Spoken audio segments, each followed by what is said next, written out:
In life, you're taught to hold on to the most precious of things. But some sports teams decide to ignore that advice and trade their most valuable assets. Sometimes, those assets don't pan out. But there are also times when players are traded away by the teams that drafted them, only to become superstars or even all-time greats in their new homes. I'm Daquan Young, and today we look at 10 teams who drafted a legend only to trade them away. And a big shout out to Elijah MAddox for suggesting this video. Remember to leave us your ideas in the comment section, because we might get to them. Number 10, the Boston Red Sox, Curt Schilling.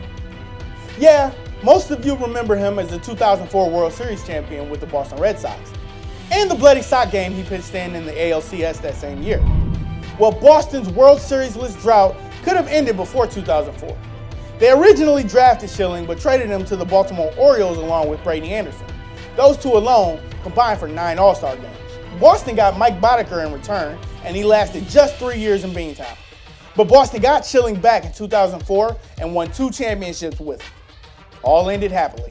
Number 9, the Edmonton Oilers, Mark Messier. Though many remember Gretzky as the key piece to the Oilers dynasty of the 80s, it was really Messier who was the glue that held them together. The greatest captain in NHL history is second all-time in points and won 5 cups with the Oilers. However, the team began to move on from veteran players, and Messier demanded a trade. He got traded to the New York Rangers in 1991 for 3 players that never came close to replacing his talents. Messier won a cup with the Rangers in 1994. Edmonton hasn't won the title since trading away their 48th selection of the 1979 draft. Number 8, the Milwaukee Bucks, Kareem Abdul-Jabbar. The Bucks made the right decision to draft Abdul-Jabbar with the first overall pick in the 1969 NBA draft. They made the wrong decision to trade him to the Los Angeles Lakers in 1975. What else can we say? Abdul-Jabbar is the NBA's all-time leading scorer, won 5 championships, 3 league MVPs, and led the NBA in blocks 4 times with the Lakers. Milwaukee should have probably just held on to him, given how their return in the deal was a vast disappointment. Number 7, San Francisco 49ers, Joe Montana. Must we really give a huge speech on Montana? The 49ers legend is the best quarterback of all time with his 4 Super Bowls, 40,551 career passing yards, and 273 touchdowns.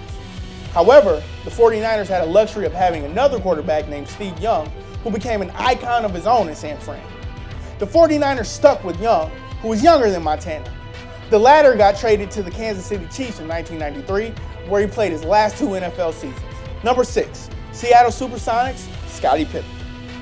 There's a lot the Supersonics franchise did wrong. Selecting Pippen with the 5th pick in the 1987 draft wasn't one of them.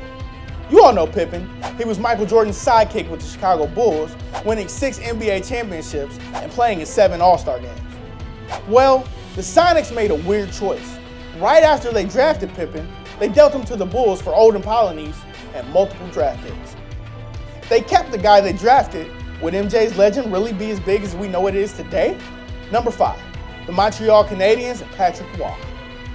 The Canadiens dynasties of the 50s and 70s were long gone, but little did they know the 51st pick of the 1984 NHL draft would become an icon to the franchise. Roy led the Canadiens to the 1986 Stanley Cup Championship, and he won the Conn Smythe as playoff MVP that season. 9 years later, Roy allowed 9 goals in a brutal home loss to the Detroit Red Wings. Roy told management he had just played his last game in Montreal.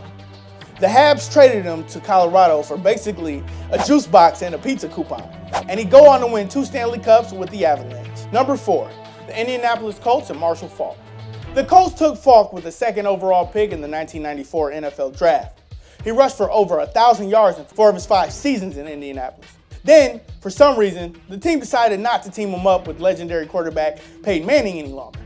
The Colts traded him to the Rams in 1999 for a 2nd and 5th round pick.